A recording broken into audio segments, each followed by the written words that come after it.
Business statistic final suggestion 2025, BBA third year, management department. তাহলে আমরা গত ক্লাসে 1 নাম্বার ক্লাসটা করছিলাম। আজকে হচ্ছে আমাদের ফাইনাল সাজেশন সলভ ক্লাস, দ্বিতীয় ক্লাস। 1 নাম্বার ক্লাসটা 1 নাম্বার ক্লাসটা কয়টি ম্যাথ দাগে দেওয়া আছে, সবগুলো ম্যাথই আমাদের ইউটিউব চ্যানেলে দেওয়া আছে। 1 নাম্বার ক্লাসটা সবাই ওইখান থেকে 1 নাম্বার ক্লাসটা দেখে নিন। 1 নাম্বার ক্লাসে আমরা 3টি ম্যাথ সলভ করেছিলাম। আজকে হচ্ছে আমাদের সেকেন্ড ক্লাস। সেকেন্ড ক্লাসে আমরা আরো কিছু ম্যাথ সলভ করব। প্রত্যেকটা ক্লাসে আমরা ম্যাথগুলো সলভ করে দিব। আমরা বলছি যে পরিসংখ্যান জাস্ট 15 ঘন্টার ক্লাস। এই 15 ঘন্টার ক্লাসে আপনি A to Z, part B এবং পার্ট সি সকল অঙ্ক সমাধান করতে পারবেন জাস্ট 15 ঘন্টা ধৈর্য সহকারে ক্লাস করলে।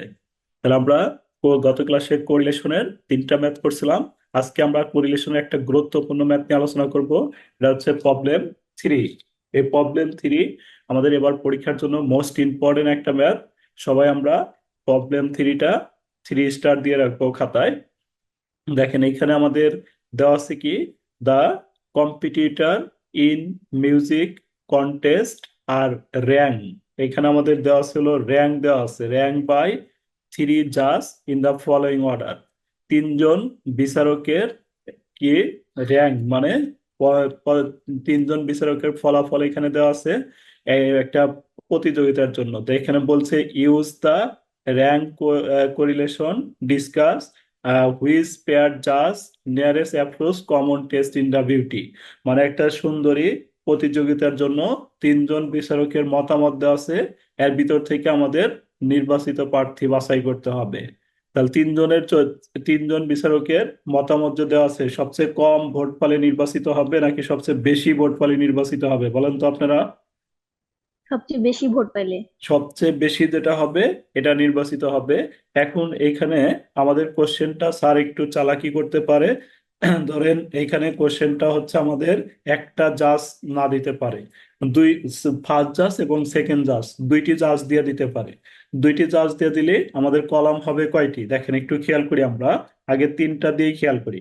3টা জাজের জন্য আমাদের কলাম হবে হচ্ছে, দেখেন এখানে ফার্স্ট জাজ, এখানে আমরা লিখলাম সেকেন্ড জাজ, এখানে লিখলাম হচ্ছে থার্ড জাজ। ফার্স্ট জাজকে আমরা R1 দ্বারা প্রকাশ করব, সেকেন্ড জাজকে R2 দ্বারা প্রকাশ করব, থার্ড জাজকে R3, মানে র্যাঙ্ক, আর্থ হচ্ছে র্যাঙ্ক। তাহলে 3জন বিচারকের জন্য 3টা ঘর দিলাম আমরা। দেওয়ার পর তারপর আমাদের অপশন হচ্ছে এই যে 1 থেকে 2 বিয়োগ করা যাবে। 1 থেকে 2 বিয়োগ করব, এটার জন্য আমরা একটা ঘর দিলাম। এই যে ডি স্কোয়ার, এই স্কোয়ারটা আমাদের ডির উপরে থাকবে, এইখানে থাকবে। তাহলে ডি স্কোয়ার, আর এই যে ওয়ানটা একটু নিচের দিক থাকবে, ডি স্কোয়ার 1। তাহলে আমাদের 1 থেকে 2 বিয়োগ করা যাবে। আর একটা অপশন হচ্ছে আমরা কি করতে পারি, 1 থেকে 3 বিয়োগ করতে পারি। এখানে 1 থেকে 3 বিয়োগ করে আর একটা ঘর আমরা এখানে দিব, এটা হলো ডি স্কোয়ার 2। এই স্কোয়ারটা আমাদের যখন আপনারা খাতায় করবেন স্কোয়ারটা এইদিকে দিয়ে ডি স্কোয়ার 2। তারপর 1 থেকে কি আর বিয়োগ করার অপশন আছে বলেন তো আপনারা? 1 থেকে আমাদের আর বিয়োগ করার অপশন আছে কিনা? হ্যাঁ স্যার।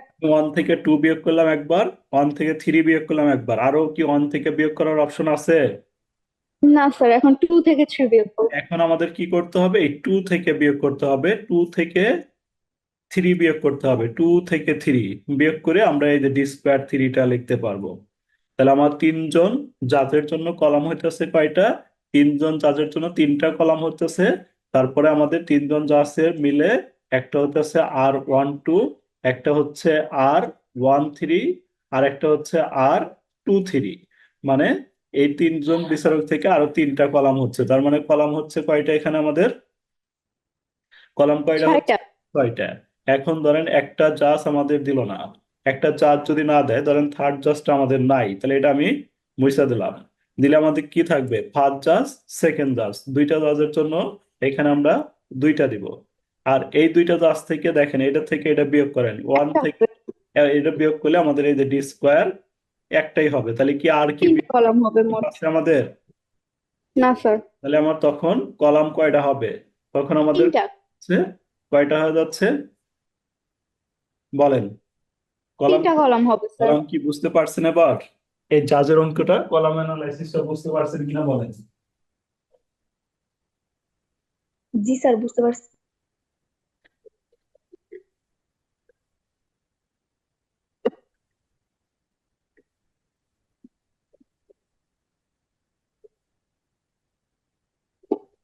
বুঝতে পারছেন সবাই বলেন? জি স্যার। না বুঝলে আবার বলবো বলেন। যদি না বুঝে থাকেন আবার বলবো রে ভাই, তাড়াতাড়ি বলতে হবে। জি স্যার, বুঝতে পারছি। তাহলে আমরা এবার ফার্স্ট জাজ, সেকেন্ড জাজ, থার্ড জাজ, এই তিনটা মান তো আমাদের দেওয়াই আছে, ওইখান থেকে নিয়ে এসে সরাসরি বসাতে পারবো না? বলেন। এই ফার্স্ট জাজের মানগুলো আমরা এনে সরাসরি এখান থেকে বসাবো। সেকেন্ড জাজ এখান থেকে নিয়ে এসে সরাসরি এখানে বসা দিব। থার্ড জাজ এখান থেকে নিয়ে এসে সরাসরি এখানে বসাবো। এই তিনটা ঘর তো আমার দেখে দেখে জাস্ট কপি পেস্ট। তাহলে উপরের মানগুলা দেওয়া আছে, এই তিনটা ঘরে আমি মানগুলা জাস্ট কপি থেকে পেস্ট করব। তারপরে এখানে আমার লেখা আছে কি বলেন তো? এখানে লেখা আছে আমাদের ডি স্কোয়ার 1। ডি স্কোয়ার 1 মানে এখানে আমরা কি কি বিয়োগ করছি? এই যে আর 1 মানে 1 নাম্বার ঘর থেকে কয় নাম্বার ঘর বিয়োগ করছি? আর আর ওয়ান মাইনাস আর। আর 2 বিয়োগ করছি না? তাহলে আর ওয়ান এর মান হচ্ছে কত? 4। আর আর 2 এর মান হচ্ছে 4। তাহলে এই 4 থেকে যদি আমরা 4 বিয়োগ করি, 4 থেকে 4 বাদ জিরো। দিলে আমাদের কত হয়? 0 হয়। আর জিরোর উপরে যদি স্কোয়ার করি তাহলে আমাদের 0ই হবে। তারপরে আমাদের পরেরটা কি হবে? এই 6 থেকে কত বাদ যাবে বলেন? 6 থেকে 8 বাদ যাবে। -8। 6 - 8 তাহলে আমাদের হবে কত? -2। Minus two. -2 স্কোয়ার। 4 হয়ে যায়। তাহলে -2 উপর স্কোয়ার দিলে 2 × 2 = 4। মাইনাস মাইনাসে প্লাস। ঠিক প্লাস আছে। তারপর আমরা 9 থেকে 7 বাদ দিব। 9 থেকে 7 বাদ দিলে আমাদের কত থাকে? 2 থাকে। 2 থাকে। এই টুর +2। উপরে স্কোয়ার দিব, কারণ এই যে এখানে স্কোয়ার আছে, স্কোয়ারটা দিব। স্কোয়ার দিলে 2 × 2 = 4। তারপর আমরা 5 থেকে 5 বিয়োগ করলাম, তাহলে আমাদের 0 হইলো। 0 উপর স্কোয়ার দিলে 0ই হবে। 1 থেকে 6 বাদ দিলাম। 1 থেকে 6 -5। -5। তাহলে -5 এর উপর যদি আমি স্কোয়ার দিই, মাইনাস মাইনাসে প্লাস, 5 × 5 = 25। আচ্ছা, তারপরে 3 থেকে 9 বাদ দিলে -6। -6। স্কোয়ার দিলে মাইনাস মাইনাসে প্লাস, 6 × 6 = 36। তারপর 10 থেকে 10 বাদ দিলাম, 0 হবে। 8 থেকে 3 বাদ দিলাম, 5। 5-এর উপর স্কোয়ার দিলাম, 5 × 5 = 25। 7 থেকে আমরা 2 বাদ দিলাম, তাহলে আমাদের 5 থাকে। 5-এর উপর স্কোয়ার দিলে 5 × 5 = 25। তারপরে 2 থেকে 1 বাদ দিলাম, আমাদের 1 থাকবে। 1-এর উপর স্কোয়ার দিলে 1ই থাকবে। তারপর আমরা এটা যোগ করব। এটা যোগ করে আমরা লিখবো হলো ডি স্কোয়ার 1। ডি স্কোয়ার 1 এই যে 120। আমরা কি এই গড়টা বুঝতে পারলাম না? কারো সমস্যা হলো? তোলা, বলো এই গড়টা কি বুঝতে পারছো? দোলা, এই ইলা, বুঝতে পারছো এই গড়টা? কথা বলতে হবে, কই গেল সবাই? হ্যালো, জি স্যার। শোনা যাচ্ছে? জি বুঝতে স্যার। পারছেন এই গড়টা? জি স্যার, বুঝতে পারছি। তাহলে এই দুইটা কি বুঝাইতে হবে? এই দুইটা আমাদের একই, দেখেন। এই দুইটা আমাদের এইখানে লেখা আছে। এইখানে আমাদের লেখা আছে কি দেখেন? D square 2। ডি স্কোয়ার 2 মানে এখানে লেখা আছে হচ্ছে আর কত? 1। আর 3। আর 1 থেকে 3 বাদ, এই যে আর 1 হচ্ছে আমাদের 4। আর 3 হচ্ছে আমাদের এই যে 7। তাহলে আমাদের 4 থেকে 7 বাদ দিলে কত থাকে? 4 থেকে 7 বাদ দিলে কত? -3। -3 মাইনাস। যদি আমি স্কোয়ার দিই, মাইনাস মাইনাসে প্লাস, 3 × 3 = 9। তাহলে এই যে 9 করলাম। এইভাবে সব বিয়োগ করে এখানে বসে স্কোয়ার করে এটা যোগ করবেন। এটার যোগফলের নাম ডি স্কোয়ার 2। তারপরে এখানে বিয়োগ করবেন কোনটা কোনটা? এখানে বিয়োগ করবেন হচ্ছে 2 আর 3টা। বাদ দিব। তারপর যোগ করবেন, এটা না এই যে এখানে স্কোয়ার দিয়ে দিবেন। D square 3 = 40। তাহলে আমরা কি সবটা কি বুঝতে পারছি বলেন? জি স্যার, বুঝতে পারছেন নাকি আবার বুঝাবো? বুঝতে পারছি স্যার। আচ্ছা, তাহলে আমাদের এখানে এখন ক্যালকুলেশন করতে হবে একটা সূত্র, আমাদের র্যাঙ্কের একটা সূত্র। এই সূত্রটা আমাদের মুখস্থ করতে হবে। তাহলে আমাদের প্রথম যে মানটা রয়েছে, এখানে যে মানটা রয়েছে এখানে হচ্ছে আর 1 এবং আর 2। এটা আমরা লিখবো হচ্ছে এই যে এইভাবে: determination of rank coefficient correlation between first and second জাজ। এই ফার্স্ট মানে হচ্ছে 1, আর এই সেকেন্ড মানে হচ্ছে 2। এই মিলা কিন্তু 12 হয়ে গেছে। এই যে আর 1 2 এখানে কিন্তু 12 না, এই ফার্স্ট মানে 1 নাম্বার জাস্ট, এই সেকেন্ড মানে হচ্ছে 2 নাম্বার জাস্ট। তার মানে এখানে এই যে ফার্স্ট এবং সেকেন্ড জাস্ট মানে আর 1 2 মিলে এখানে 12 হয়ে গেছে। আর এটা হচ্ছে আমাদের র্যাঙ্ক কোএফিসিয়েন্ট কোরিলেশনের সূত্র। র্যাঙ্কের এটা হচ্ছে আমাদের সূত্র 1 - 6 সামেশন ডি স্কোয়ারটা হলো উপরে, summation D square 1 n × n² - 1। তাহলে আমরা এই ওয়ানটা ওয়ানই রাখবো। তারপরে এই যে মাইনাস মাইনাস রাখবো, এই সিক্সটা সিক্সই রেখে দিব। তারপর ডি স্কোয়ার ওয়ানের মান, এই যে এখানে আমরা বের করছি দেখো, ডি স্কোয়ার ওয়ানের মান হচ্ছে 120। তাহলে ডি স্কোয়ার ওয়ানের মানটা 120 বসাবো। এন এর মান, এন এর মান হচ্ছে 10। কিভাবে পেলাম 10? 1 2 3 4 5 6 7 8 9 10। এন এর মান হচ্ছে 10, এই 10টা আমরা বসাইলাম। এখানে আছে এন স্কোয়ার, মানে 10 এর উপর স্কোয়ার -1। তাহলে আমরা কি করব, ক্যালকুলেশন করব এবার। তাহলে ক্যালকুলেশনে আমাদের কি হবে, উপরে এই ওয়ানটা ওয়ানই রাখলাম, তারপরে মাইনাস মাইনাসই রাখলাম, 6 দিয়ে 120-এ গুণন দিলে 720। আর এখানে 10 এর উপর স্কোয়ার, 10 এর উপর স্কোয়ার দিলে কত হয় বলেন তো? 10 এর উপর স্কোয়ার দিলে কত হয়, 100 না? 100। 100 থেকে আমরা ওয়ান বিয়োগ করি, 100 থেকে ওয়ান বিয়োগ করলে এই যে 99।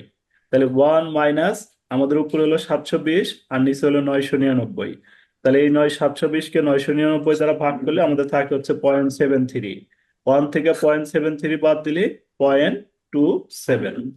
তাহলে আমাদের এইটা একটা বের হইলো। এইভাবে আমাদের কয়টা বের করতে হবে? এইভাবে আমাদের তিনটা বের করতে হবে। আমরা এই যে এটা নিয়ে কাজ করলাম ডি²1, তারপর আমরা এটা নিয়ে কাজ করবো ডি²2। ডি²2 তে আমরা এখানে কি লিখবো, দেখেন এখানে লিখছিলাম r12, আর ওইটাতে কি লিখবো, আর কত লিখবো বলেন তো আপনারা? এখানে এই যে একটা ওয়ান আছে আর একটা কত আছে, তাহলে 3। r13 লিখবো। সূত্র আমাদের এইটাই, r13 দিয়ে এটা লিখবো। তারপরে এটাতে লিখবো কি বলেন তো? আর 2 3। r23 লিখবো। লেখার সূত্র আমাদের এটাই, ক্যালকুলেশন একই। দেখেন তারপরেও দেখাচ্ছে এই যে পরেরটা, এই যে determination of rank coefficient correlation between first and third chance. তাহলে আর 13, তাহলে আমরা সূত্রটা লিখলাম, সেম সূত্রটাই মানগুলো বসালাম। বসাইতে পারবো? জি স্যার। সবাই কি পারবো নাকি কোনোটা বুঝে দিতে হবে বলেন? এই তিনটার ভিতরে আমাদের একটা মান আসলো, দেখেন প্রথম মানটা আমাদের আইছিল হচ্ছে কত, প্রথম মানটা 0.27, সেকেন্ড মানটা 0.03, থার্ড মানটা 0.76। অর্থাৎ এটা হচ্ছে আমাদের কি r12, এটা r12 হচ্ছে আমাদের বের হলো 0.27। এটা হচ্ছে কত, r13 না বলেন? আর এটা হচ্ছে কত বের হলো, আর কত বের হয়েছে, টু আর থ্রি 2 3। এই তিনটা মান যে বের করবে, তিনটা মান বের করার মধ্যে কারো প্রবলেম আছে? হ্যালো, না স্যার। দোলা বুঝতে পারছো? না বুঝলে আবার বলবো, বলো। আচ্ছা, তাহলে আমাদের কোনটা সবচেয়ে বেশি, কোনটা 0.76। সবচেয়ে বেশি, এই যে এটা না? আর কত, 2 3 মানে 2 আর 3, এটা নিয়ে কমেন্ট দিয়ে দিব আমরা। There is rank coefficient correlation, there is rank coefficient correlation of, coefficient correlation is maximum. কত ম্যাক্সিমাম হচ্ছে এই যে সেকেন্ড সেকেন্ড, এন্ড থার্ড জাজ। সেকেন্ড অ্যান্ড থার্ড থার্ড জাজ। জাজ। সো সেকেন্ড অ্যান্ড থার্ড জাজ, এই যে এই পর্যন্ত আমরা মুখস্থ করব। এই পর্যন্ত হচ্ছে আমাদের মুখস্থ করতে হবে, আর একবার পড়লেই কিন্তু এটুকু মুখস্থ হবে। There is rank coefficient correlation is maximum, কত হইলো এটা লিখবো, সেকেন্ড অ্যান্ড থার্ড। পরীক্ষার হলে যে সেকেন্ড অ্যান্ড থার্ডই হবে এমন কোনো কথা না, যেটা হবে ওইটা লিখবো, ঠিক আছে? যেটা ম্যাক্সিমাম হবে ওই দুইটা লিখবো। So second and third just. আর এই যে এইটুক nearest approach common test in the beauty, এইটুকু আমাদের কোশ্চেনে দেওয়া থাকবে। তাহলে কোশ্চেন থেকে ওইটুকু কপি করে নিয়ে বসে দিব, দেখেন কোশ্চেনে আমাদের ওইটুকু দেওয়া আছে। তাহলে কোশ্চেন আমাদের there is common test in the beauty, এই যে এখান থেকে নিয়ে কোশ্চেন থেকে বসাবো, এই যে the nearest approach to common test in the beauty, এইখান থেকে কোশ্চেন থেকে নিয়ে ওইখানে পেস্ট করে দিব। ঠিক আছে, বলেন। জি স্যার। বুঝতে পারছেন না বোঝেন নাই? বলেন, বুঝতে না পারলে আবার বুঝাবো। স্যার বুঝতে পারছি।